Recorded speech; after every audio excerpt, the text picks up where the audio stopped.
Hi అండి, నమస్తే. నా పేరు Ambika. Welcome back to Vinni చేతి వంట. ఈరోజు విన్నీ చేతి వంటలో చాలా సింపుల్గా తక్కువ టైంలో అయిపోయే పలావ్ని ఎలా తయారు చేసుకోవచ్చో చూపిస్తాను. ఈ పలావ్ పిల్లలకు కూడా చాలా ఇష్టపడతారండి. ఎక్కువ స్పైసీ లేకుండా పెరుగులోకైనా బంగాళదుంప కుర్మాలోకైనా చాలా బాగుంటుంది. మరి ఎలా తయారు చేసుకోవాలో చూసేద్దాం రండి. ముందుగా స్టవ్ వెలిగించి ప్యాన్ పెట్టుకుని 3 గరిటెల ఆయిల్ వేసుకోవాలి. ఆయిల్ ప్లేస్లో నెయ్యి అయినా వేసుకోవచ్చండి. ఆయిల్ అయితే ఎక్కువేం అవ్వదు, కరెక్ట్గా సరిపోతుంది. ఆయిల్ వేడైన తర్వాత ఒక పెద్ద ఉల్లిపాయని సన్నగా పొడుగ్గా కట్ చేసి వేసుకోవాలి. దానిలోనే ఒక 3-4 పచ్చిమిరపకాయలని పొడుగ్గా కట్ చేసి వేసుకోండి. పచ్చిమిరపకాయ ఫ్లేవర్ అనేది చాలా బాగుంటుంది. ఇవి బాగా వేగిన తర్వాత దీనిలోకి హోల్ గరం మసాలాని వేసేసుకోండి. చెక్క, లవంగ, జాపత్రి, షాజీరా, బిర్యానీ ఆకు ఇవన్నీ వేసేసుకున్న తర్వాత మరి కొద్దిసేపు ఈ విధంగా ఫ్రై చేసుకోవాలి.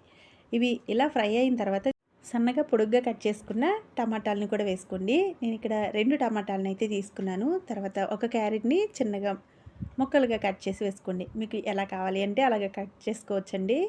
ఇలా ఇవి కూడా బాగా దగ్గరగా ఉడికిన తర్వాత దీనిలోకి కొంచెం కొత్తిమీరని అలాగే కొద్దిగా పుదీనాను కూడా వేసుకుని ఫ్రై చేసేసుకోవాలి. ఇలా బాగా మెత్తగా ఫ్రై అయిన తర్వాత దీనిలోకి 2 టేబుల్ స్పూన్ల వరకు అల్లం వెల్లుల్లి పేస్ట్ వేసుకోండి. అల్లం వెల్లుల్లి పేస్ట్ అనేది కూరగాయలు బాగా మగ్గిన తర్వాత వేస్తే ఈ ఫ్లేవర్ అనేది కూరగాయలకి బాగా పట్టి చాలా రుచిగా ఉంటుంది పలావ్ అయితే. ఇవి ఒక 4-5 నిమిషాల పాటు ఈ విధంగా ఫ్రై చేసుకున్న తర్వాత దీనిలోకి 2 టేబుల్ స్పూన్ల వరకు పెరుగుని వేసుకోండి. పెరుగు వేసుకుంటే రుచి చాలా బాగుంటుంది. మీరు పెరుగు ప్లేస్లో పాలైనా వేసుకోవచ్చండి.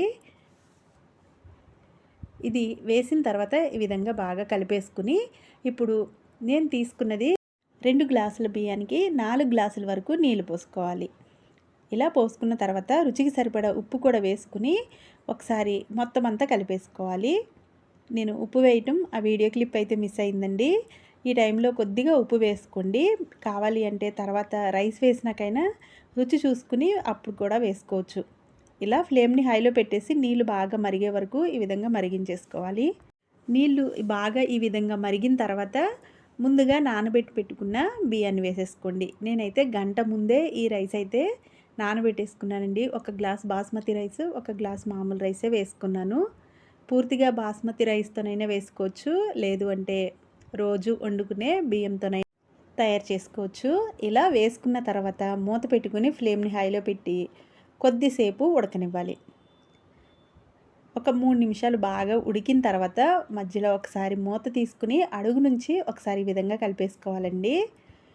మొత్తం అంతా ఈ విధంగా కలుపుకుని మూత పెట్టి ఫ్లేమ్ని మీడియంలో పెట్టి ఒక 10 నిమిషాల పాటు ఉడికిస్తే మనకి రుచికరమైన పలావ్ అయితే రెడీ అయిపోతుందండి. చాలా సింపుల్ ఈ పలావ్ చేసుకోవడం. పిల్లలు కూడా చాలా ఇష్టంగా తింటారండి. ఘాటు ఏమీ లేకుండా చాలా రుచిగా ఉంటుంది. మనం పెరుగు కూడా వేసాం కాబట్టి అంతగా మంట కూడా ఏమి ఉండదు. అంతేనండి, చూసారు కదా, ఈ విధంగా 10 నిమిషాలు వేడి వేడి పలావ్ అయితే రెడీ అయిపోయింది.